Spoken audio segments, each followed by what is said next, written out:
What if you introduced ice cream to ancient Rome? You arrive in ancient Rome with milk, sugar, and a strange idea called frozen dessert. Romans have never seen ice cream before. Soldiers drink warm wine and children eat dry bread while you mix milk and sugar and pack it inside snow brought from the mountains until a creamy frozen dessert forms.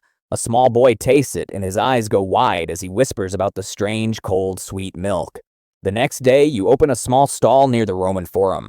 At first, people laugh at the idea of cold food, but one woman tries it and suddenly more people follow until the whole street starts lining up for another taste. Soon they start calling your creation Frozen Cloud. A tall skeleton in a dark robe suddenly appears in the crowd with glowing red eyes and a calm smile, warning everyone that some ideas were never meant for this world, and people begin to hesitate. You quickly realize he owns the biggest bakery in the city and your new dessert is bad for his business. Then disaster hits when your sugar runs out and the milk spoils in the summer heat, leaving your stall empty while the villain watches from across the street with a satisfied smile. You travel outside the city walls at sunrise and convince a farmer to supply fresh milk every morning while you replace sugar with honey, creating an even better recipe than before.